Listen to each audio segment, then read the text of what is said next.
গল্পটি কঠোরভাবে প্রাপ্তবয়স্কদের জন্য। গল্পটি সম্পূর্ণ কাল্পনিক, গল্পের চরিত্র ও গল্পটির সাথে বাস্তবের কোনো মিল নেই। আর আমাদের চ্যানেলের এই গল্পগুলো শুধুমাত্র বিনোদনের উদ্দেশ্যেই তৈরি করা, তাই গল্পটি নিজ দায়িত্বে শুনবেন। হাই বন্ধুরা, কেমন আছো সবাই? আশা করছি সবাই ভালো আছো।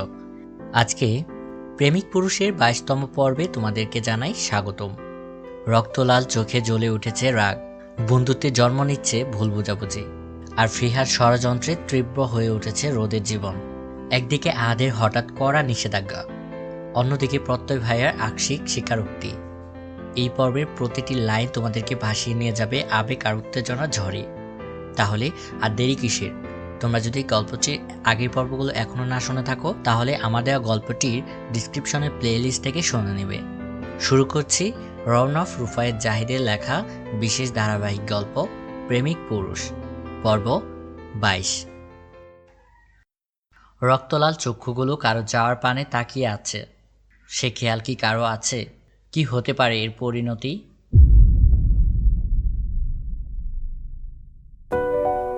আমি ক্যান্টিনের ভিতরে চলে আসি। আহাদ আমার আসার পথ চেয়ে আছিল, কিন্তু আমি পিছু ফিরে চাইনি। চরম বিরক্তি নিয়ে সাকিবের দিকে তাকিয়ে আছি।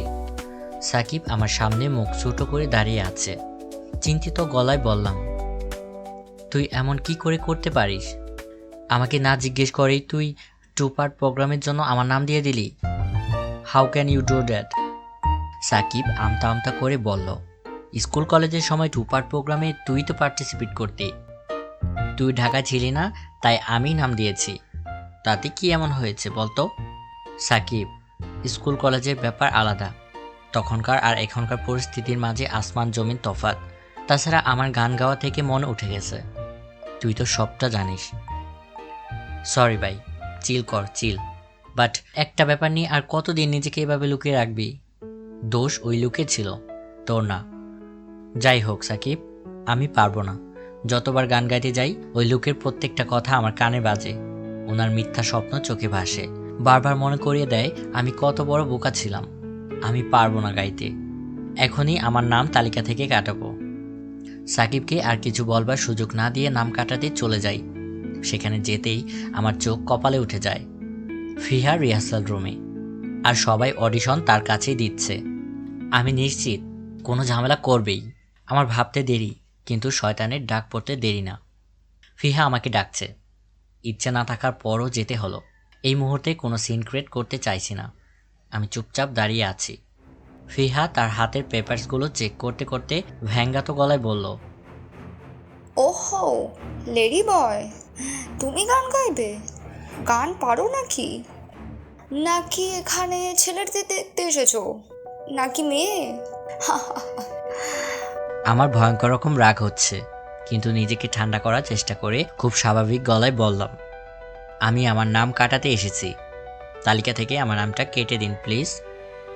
ফিহা আমার উপর থেকে নিচ পর্যন্ত চোখ বুলিয়ে তাচ্ছিল্যের হাসি হেসে বললেন, কেন, ভয় পাচ্ছ বুঝি? ও, অবশ্য তোমাদের মতো লেডি বয়দের কাছে একটা ট্যালেন্ট আছে, নিজের শরীর প্রদর্শন করে ছেলে ফাঁসানো, যেমন করে আহাতকে ফাঁসিয়েছ। অবশ্য আমরা এটাও জানি, স্যান্ডি শাহ কিছুদিন আগে বিডি ইমরানের সঙ্গেও এই একই কাজ করতে চেয়েছিল।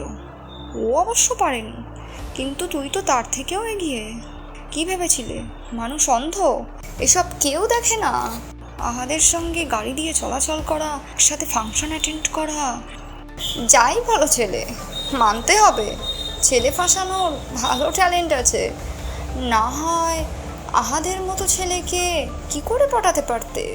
এত সময় নিজেকে স্বাভাবিক রাখলেও এখন আর পারলাম না। মুখে কৃত্রিম হাসি এনে বললাম, কেন, আপনার কি আফসোস হচ্ছে আপনি পটাতে পারেননি বলে? আপনার উপর মাঝে মাঝে খুব দয়া হয়। এত কিছু করেও আপনি হাদের মন জয় করতে পারেননি। আপনার দিকে তাকায়ও না পর্যন্ত। ছি, কি লজ্জা। You idiot! বলেই আমার উপর হাত তুলতে চাইল। আমি হাত দিয়ে বাধা দিয়ে তার হাত মুচো দিয়ে ধরে বলি, আপনার হাতটা একটু বেশি নড়ে। নিজের হাত ঠিকভাবে রাখতে শিখেন, না হয় হাত ভেঙে দিতে আমি ভাববো না। বলেই ফিহার হাত ছেড়ে দিলাম। ফিহা টেবিলের উপরে পড়ে। এমন সময়ই আহাদ রিহার্সেল রুমে প্রবেশ করে। ফিহাও এমন মেয়ে যে আহাদকে খুব পছন্দ করে, ঠিক পূর্বের মেয়েটার মতো। ফিহার এই অবস্থা দেখে সবার দিকে তাকিয়ে ধমকের স্বরে বলল, এখানে কি হচ্ছে? সবাই চুপ। আহাদ আমাকে চিৎকার করে ধমক দিয়ে বললেন, আমি জিজ্ঞেস করছি এখানে কি হয়েছে? ফিহা ন্যাকা কান্না করতে করতে বলল, দেখ আহাদ, এই ছেলে কি অসভ্য, সিনিয়রদের সাথে বেয়াদবি করছে, আমাকে শুদ্ধ ধাক্কা মেরে ফেলে দিয়েছে। আউচ! আমি ফিহার কথা শুনে অবাকের চূড়ান্ত পর্যায়ে। আমি কিছু বলতে যাব তার আগেই ফিহা বলল, হাতে খুব ব্যথা করছে। আমি শুধু ওকে লাইনে দাঁড়াতে বলেছি অডিশন দেওয়ার জন্য, ও সেই রাগে এটা করলো। ও আমাকে কি বলেছে জানো? বলেছে আমি আহাদের খুব কাছের লোক, আমার জন্য কোনো রুলস নেই, আমি কোনো রুলস মানবো না। আহাদ আমার দিকে তাকিয়ে বাঁকা হেসে শান্ত স্বরে বলল, আজকাল সিনিয়রদের সম্মান করা বোধহয় ভুলে গেছো। কখনো অপমান করছো বা কখনো মারছো, ভার্সিটিতে এসে এইসব শিক্ষা পাচ্ছ? আমি কিছুই বললাম না। আমি জানি উনি সকালে কথাগুলোকে ইঙ্গিত করছে, ওনাকে অপমান করায় এখনও রেগে আছে। উনি আমার দিকে খুব সূক্ষ্ম দৃষ্টিতে তাকিয়ে। আমি চুপ। আমি জানি আমি কিছু বললেও উনি এই মুহূর্তে শুনবে না। আহাদ আমাকে উদ্দেশ্য করে বলল, তুমি এসব প্রোগ্রামে পার্টিসিপেট করবে না। আমি পার্টিসিপেট করব। আমি না বলছি তো তুমি করবে না। আমি ওনার কথায় ওনার দিকে ছোট ছোট সন্দিহান চোখে তাকাই। উনি এত কিছু রেখে আমার পার্টিসিপেট করার পিছনে কেন লেগেছে? কি চাই উনি? তা জানার জন্য আগুনে একটু ঘি ঢেলে দেই। বললাম, কেন কেন আমি করব না? অবশ্যই করব। আপনার কোনো সমস্যা? উনি রেগে বললেন, হ্যাঁ আমার সমস্যা। স্টেজে এতগুলো মানুষ হা করে তাকিয়ে থাকবে, সবার সামনে ড্যাং ড্যাং করে গান গাইবে, তাও 2 ভয়েসে। তা হবে না। তুমি গান গাইবে না, আমি গান গাইব, 100 বার গাইব। এতক্ষণ ভেবেছিলাম গাইব না, কিন্তু এখন যেহেতু আপনার সমস্যা হচ্ছে, তো আমি গান গাইবই গাইব। উনি রেগে বাঁকা হেসে বললেন, আমি অডিশন নিচ্ছি, আমি সিলেক্ট না করলে তুমি কি করে পার্টিসিপেট করবে? আমি কৃত্রিম হেসে বললাম, তাই বুঝি? আমি মরিয়ম ম্যামের কাছে কমপ্লেইন করব যে আপনি ইচ্ছে করেই আমাকে সিলেক্ট করেননি। উনি আর কোনো কথা বললেন না, রেগে নাক ফুলিয়ে চলে যায়, আর আমার অডিশনও নেন না। আমি জানতাম ওনাকে মায়ের কথা বললে উনি আর কথা বাড়াবেন না। আমার ট্রিক কাজে লেগেছে। আমি এখন থেকে তাই করব যা ওনার অপছন্দ। লোকেরা দেখবে বলে উনি আমাকে গান গাইতে না করছে, তাই না? আমি এখন তাই করব। ওনার কথায় আমি কেন চলবো? কিসের এত অধিকার বোধ? যেই সম্পর্কই উনি মানে না, সেই সম্পর্ক নিয়ে ওনার এত কেন মাথা ব্যথা? রিহার্সেলের ঘটনার পর 3-4 দিন চলে যায়। আমার আর আহাদের মাঝে এরপর আর কোনো কথা হয় না। একই বাড়িতে একই ছাদের নিচে দুজন অপরিচিতদের মতো থাকি। না কোনো কথা, না কোনো নৈকট্য। দুজনের মাঝে শুধুই পিনপতন নীরবতা কাজ করে। আমি বরাবরের মতোই আহাদকে ইগনোর করি। দুজনের খুব কম চোখাচোখি হয়। উনি ঘুম থেকে ওঠার আগেই ভার্সিটিতে চলে যাই, আর ফেরার সময় রিহার্সেল শেষ করে তাড়াতাড়ি বেরিয়ে আসি।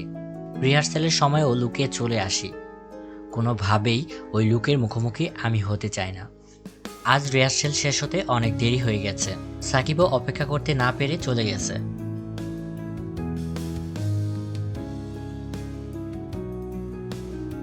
আমি ভার্সিটির গেটে আসতেই দেখি প্রত্যয় ভাইয়া দাঁড়িয়ে আছে। আমাকে দেখেই আমার দিকে এগিয়ে আসে একগাল হাসি নিয়ে। আমিও সৌজন্যমূলক হাসি দিলাম। প্রত্যয় ভাইয়া আমার সামনে এসে বললেন, কেমন আছো পুষ্প? আমি মুচকি হেসে বললাম, আবার নতুন নাম? উনি নিচের দিকে তাকিয়ে আলতো স্বরে বললেন, এখন তুমি মানুষটাই এমন যে তোমার প্রতি রূপ নতুন নতুন নামের সন্ধান দেয়। আমি মুচকি হাসলাম। প্রত্যয় ভাইয়া আবার বললে না কেমন আছো? জি ভাইয়া, ভালো আছি। আপনি কেমন আছেন? ভালো। তোমার সাথে কিছু কথা ছিল, যদি তোমার সমস্যা না হয় তাহলে কোথাও বসি? আমি কিছুক্ষণ চুপ থেকে হ্যাঁ বুদক মাথা নাড়ালাম। ওনার চেহারা দেখে মনে হচ্ছে ইম্পর্টেন্ট কিছু। ওনার সাথে ভার্সিটির পাশেই রেড রোজ ক্যাফেতে বসি। উনি কফি অর্ডার করলেন। দুজনের মাঝে নীরবতা কাজ করছে। নীরবতা ভেঙে প্রত্যয় ভাইয়া বললেন, রোদ, আমার জীবনে তোমার কতটা ইম্পর্টেন্স তুমি হয়তো জানো না। আমার জীবনের প্রথম প্রেম ছিলে তুমি, আর হয়তো শেষও। প্রত্যয় ভাইয়ের কথায় আমি কিছুটা নড়ে বসি, সংকুচিত স্বরে বললাম, কিন্তু ভাইয়া, এখন এসব কথা? মানে, আমি এখন এসব কেন বলছি তাই ভাবছো তো? এসবের দরকার আছে রোদ। আমি এখন যা বলবো তার জন্য এসব কথার প্রয়োজন আছে।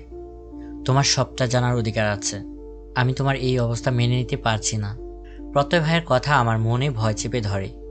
প্রত্যয় ভাইয়া কি আমার আর আহাতের ব্যাপারে সবটা জেনে গেছেন? যদি মামাকে জানিয়ে দেয়? না না, আমাকে যে করেই হোক সবটা সামলিয়ে নিতে হবে। প্রত্যয় ভাইয়াকে বোঝাতে হবে।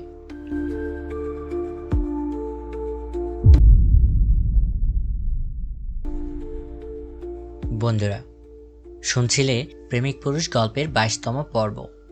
এই যেন ছিল এক ঝড় সমুদ্র। রিহার্সেলের রাগ, ফিহার চক্রান্ত, আহাদের অদ্ভুত অধিকারবোধ, সব মিলিয়ে রোদের জীবনে তৈরি হয়েছে এক নতুন সংকট। কিন্তু এখানেই শেষ নয়, সামনে আছে আরও বড় ঝড়। প্রত্যয় ভাইয়া যখন নিজের হৃদয়ের গোপন সত্যি খুলে দিল, তখন রোদ কি সামলাতে পারবে সবকিছু? অপেক্ষা করো, প্রেমিক পুরুষের পরবর্তী পর্ব তোমার হৃদয়কে আবারও নাড়া দিবে। শীঘ্র ফিরছি তোমাদের জন্য গল্পটি পরবর্তী পর্ব নিয়ে। সেই পর্যন্ত সবাই খুব ভালো থেকো আর বাংলা স্টোরির সাথে থেকো। বাই।